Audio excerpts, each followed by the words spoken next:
Okay. Okay. So I have to do this on the run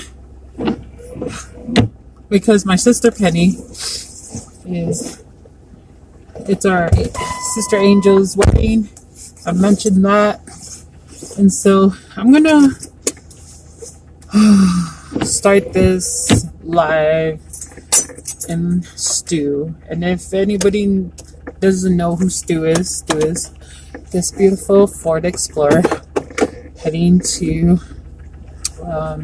Lehigh to meet Sister Deer. And so, sorry for the abrupt stop on that last live. Hopefully after this one, we won't have to restart again.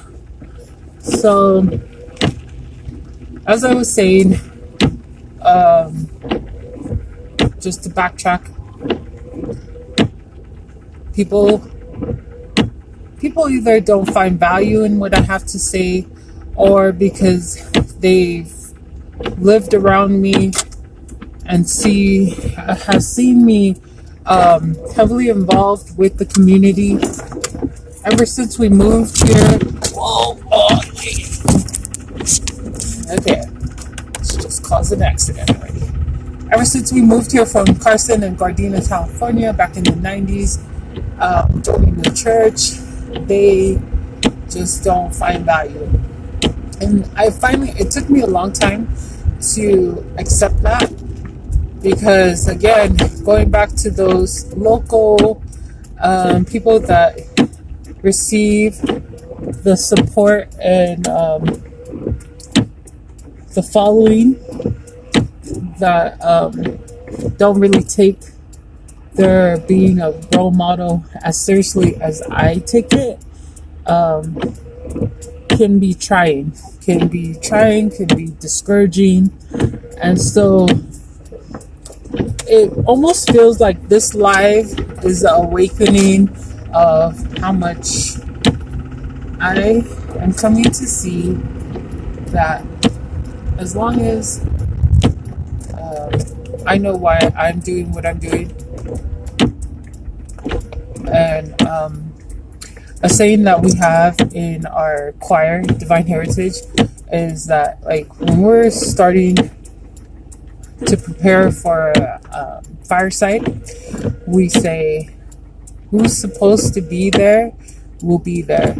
And it's not so much for our ego or to soften the blow if nobody shows up, but it's just, we know that sometimes the masses will show up to the firesides, and sometimes it's only like 5 people. But my mentality on that and the community service that I've gotten involved in is that, and these stupid drivers, is that that if it's even just me that shows up, it's okay. And so let's like narrow this whole life down. And the purpose is that people feel loved, supported, and that they're not alone. Sorry, Stu is making some kind of super noise. Probably not this place to leave my phone while trying to do a live. It's guaranteed my luck. Now, you know, Penny, I love you if I'm driving and doing this live in the wake of a storm. And not just a rainstorm, but a snowstorm. So, the right side of our valley in Provo is dark, which is where I'm headed. And then the left side is super bright. And it looks like the sun is out. Anyways, irrelevant. So yeah. So the point I'm trying to make again and reiterate is that no one should be out there causing people to feel alone. And like my one of my favorites influencers, Trent Shelton, always says, it all starts with you. The way you tolerate people's behavior towards you, as far as for how they treat you, starts with you. If you allow people to disrespect you, then they'll continue to disrespect you. If you allow people any other way of treating you, it's not entirely their fault. And so, yeah, that was one of the things I got from that podcast with the roommates. A few things that I've gone throughout this week. I was up in Salt Lake and I got to spend some time with my sibling, King Tui, who is my baby, and then my mom. And one thing and then we had that whole birthday get together for our Uncle Duke Tangaloa, who turned 60 this month.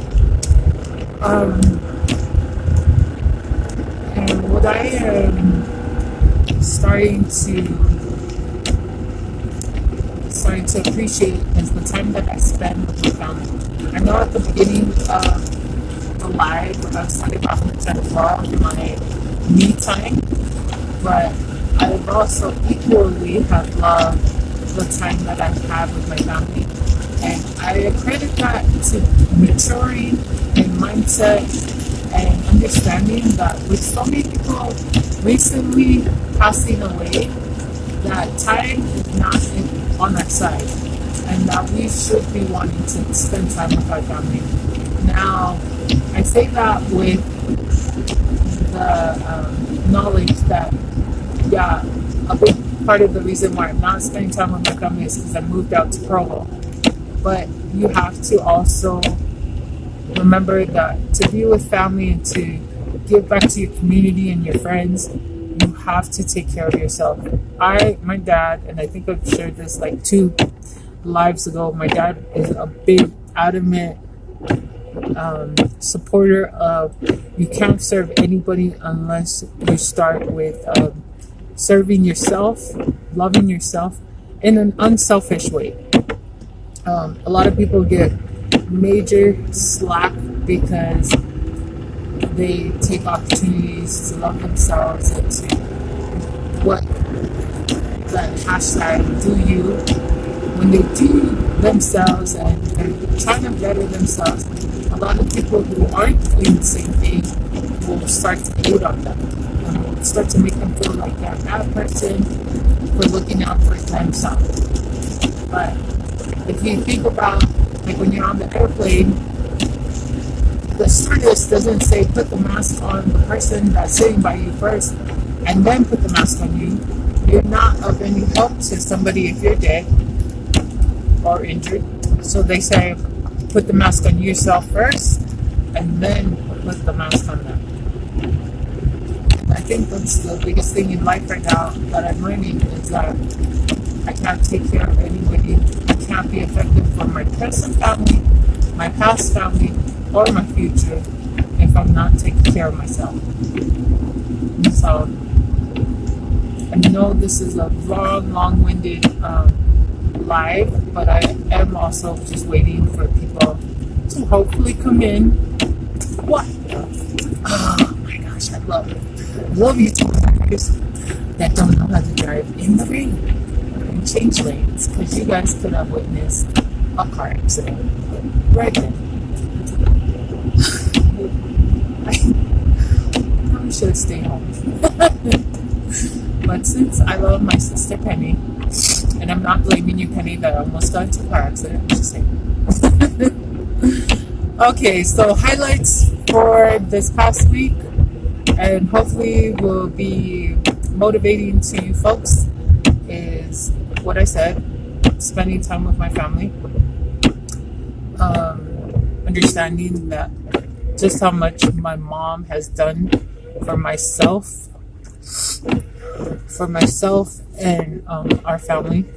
We grew up in a single parent home, even though my dad was actively it's so funny, he could still put the law down and not be in the home. And so, but kudos and all the respect.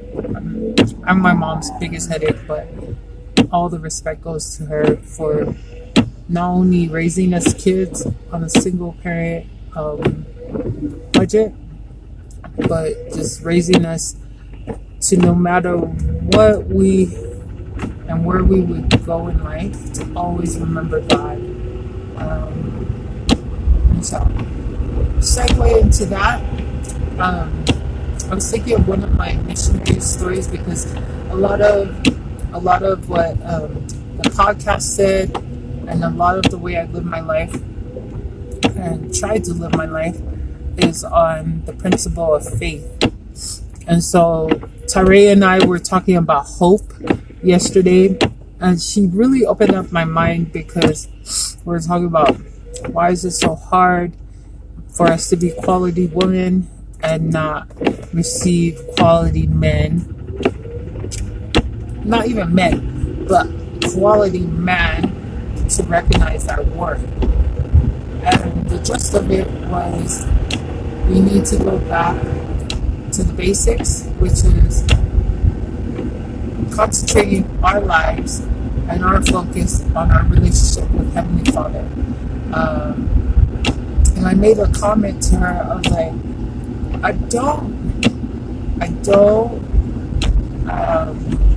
necessarily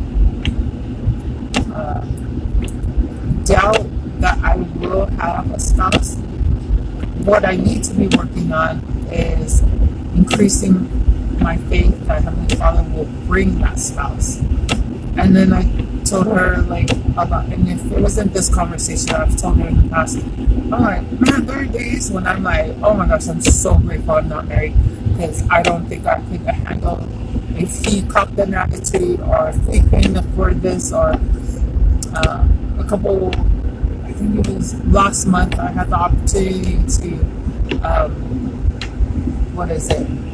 I had the opportunity to watch my brother's kids from Chicago, and I was just like, there's like 6 of them, 5, 6 of them, and I'm like, man, I can barely handle my budget for myself, to think of like 7 other people, including myself, if I had a family. Like right now is probably why, like one of the reasons why the blessing hasn't come. And so we talked about faith, we talked about hope, we talked about not man hating, because man hating, or if you're a guy, women hating. Like, it's so easy to be single, get discouraged, and then blame the gender, instead of recognizing what do we need to do to better ourselves, to be attractive to that person. So that was like another highlight, being with sister. Tonight's highlight is being with Cray Cray Penny. Of all my sisters across the board, whether they're my pro sisters or my sisters out in Salt Lake, either related or not, there is so much beauty and worth in learning from my sisters. And I will forever go down in praising my sisters, because growing up, so I'm the oldest of 5, and growing up, I'd always be like, oh, I wish I was the only girl. I wish I was the only girl and had all the attention from my brothers and my family. And now I am so grateful. Not only do I have my biological sister, Tawila, but I have all these adopted, non-traditional sisters. And I'm so grateful for them, because there's no type of relationship like that, of sharing with your sisters your hardships, your triumphs, your what you're confused about due to, your interactions with man and children. And there's just no relationship. Heavenly Father knew that a sister was so necessary to the plan and to surviving this life. And so I'm grateful for all my sisters, whether they're choir sisters, community sisters, blood sisters, bestie sisters. So grateful. And so I think I'm going to end off on that note, even though I have like 20 minutes still to get to Penny. But I hope what you take from all three live videos is that be a sunlight, be a light, be bright for people that are sitting in their darkness. Don't give up hope in dating and love, and enjoy the quiet. Enjoy your quiet time. If you feel alone, my DM is always open.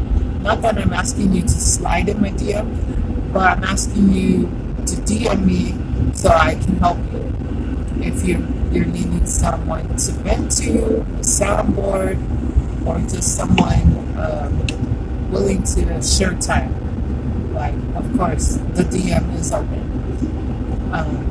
in a clean way. In a clean,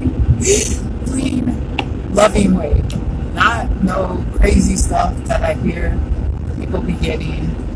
And if you slide like that, I will not only find you, I will hurt you, whether it be with my words or my hands. So let's not slide like that. Those are the main gems that I hope you were able to catch from these lives. And I will try to be less complaining about how tired I am every time I come online. But if I don't hate me. Okay, have a good day. Halfway through the week.